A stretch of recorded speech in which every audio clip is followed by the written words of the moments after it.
പിതാവിനും പുത്രനും പരിശുദ്ധ റൂഹായിക്കും സ്തുതി, ആദ്യം മുതൽ എന്നേക്കും തന്നെ. ആമേൻ. ഇന്ന് ഏപ്രിൽ 28 ചൊവ്വാഴ്ച. പുറപ്പാട് പുസ്തകം 33 അധ്യായം 11 വാക്യം. ഒരുത്തൻ തൻ്റെ സ്നേഹിതനോട് സംസാരിക്കുന്നത് പോലെ യഹോവ മോശയോട് അഭിമുഖമായി സംസാരിച്ചു. പിന്നെ അവൻ പാളയത്തിലേക്ക് മടങ്ങി വന്നു. അവൻ്റെ ശുശ്രൂഷക്കാരനായ നൂൻ്റെ പുത്രനായ യോശുവ എന്ന ബാല്യക്കാരനോ കൂടാരത്തെ വിട്ടു പിരിയാതെയിരുന്നു. മനുഷ്യ ജീവിതത്തിലെ ഏറ്റവും വലിയ അനുഗ്രഹം എന്താണെന്ന് ചിന്തിച്ചിട്ടുണ്ട്? സമ്പത്ത്, സ്ഥാനം, ബന്ധങ്ങൾ, ഇവയെല്ലാം നശിച്ചു പോകുന്നവയാണ്. എന്നാൽ ദൈവസന്നിധിയിൽ നിൽക്കുകയും അവനോട് സംസാരിക്കുകയും ചെയ്യുന്ന അനുഭവമാണ് യഥാർത്ഥ മഹത്വമേറിയ അനുഗ്രഹം. ഇന്നത്തെ വചനം ഇതാണ് നമ്മോട് വെളിപ്പെടുത്തുന്നത്. യഹോവ മോശയോട് ഒരാൾ തൻ്റെ സുഹൃത്തിനോട് സംസാരിക്കുന്നത് പോലെ മുഖാമുഖം സംസാരിച്ചു. ഇത് ഒരു കഥ മാത്രമല്ല, ഇന്നത്തെ നമ്മുടെ ജീവിതത്തിനുള്ള ദൈവത്തിൻ്റെ ഒരു ക്ഷണമായിട്ട് ഇതിനെ കാണേണ്ടതുണ്ട്. ദൈവം ദൂരത്ത് നിന്ന് നിയന്ത്രിക്കുന്നവൻ അല്ല, അവൻ അടുത്ത് നിന്ന് സംസാരിക്കുവാൻ ആഗ്രഹിക്കുന്ന ഒരു സുഹൃത്താണ്.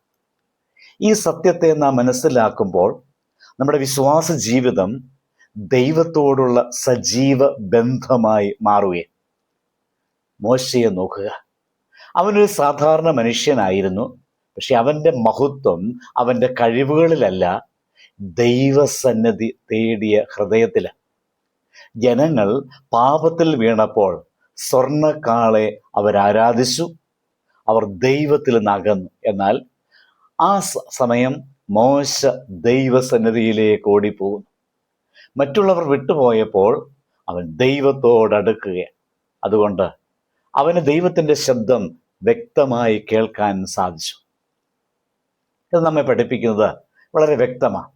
മറ്റുള്ളവർ ദൈവത്തിൽ നിന്ന് അകന്നു പോകുമ്പോൾ നാം അവനോട് കൂടുതൽ അടുക്കേണ്ടതായിട്ടുണ്ട്. അതാണ് ആത്മീയ വിജയത്തിൻ്റെ രഹസ്യം.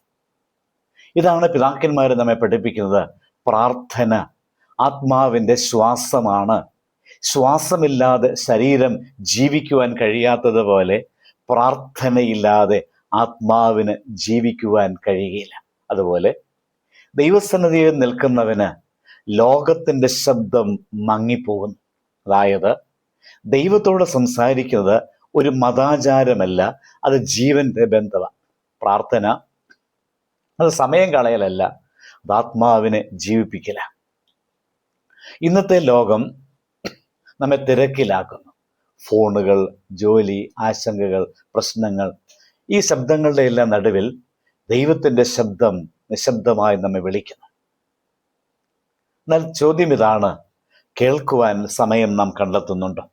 മോശയെ പോലെ നമുക്കും ഒരു കൂടാരം ഉണ്ടാക്കാം, പ്രാർത്ഥനയ്ക്കായി മാറ്റിവെച്ച സമയം.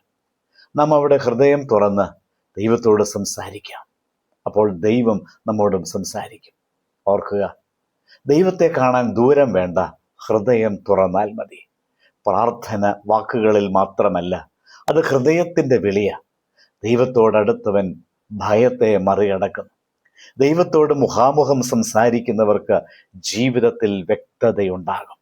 ദൈവം ഇന്നും നമ്മോട് സംസാരിക്കാൻ ആഗ്രഹിക്കുന്നു. അവൻ ദൂരെയുള്ള രാജാവല്ല, അടുത്തുള്ള സുഹൃത്താണ്. നാം അവൻ്റെ സന്നിധിയിൽ ചെല്ലുമ്പോൾ നമ്മുടെ ജീവിതം മാറും. ദൈവത്തോട് സംസാരിക്കുന്നവർ ജീവിതത്തിൽ വഴിതെറ്റുകയില്ല. നമുക്ക് ദൈവസന്നിധിയിൽ നിൽക്കാം, ദൈവത്തോട് നമുക്ക് സംസാരിക്കാം, അവൻ്റെ ശബ്ദം കേൾക്കാം. അപ്പോൾ നമ്മുടെ ജീവിതം ദൈവത്തിൻ്റെ പ്രകാശത്തിൽ തെളിയും. പ്രാർത്ഥിക്കാം.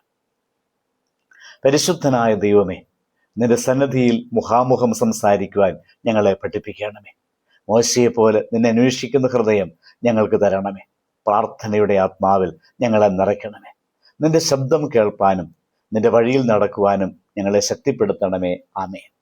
ദൈവം അനുഗ്രഹിക്കട്ടെ.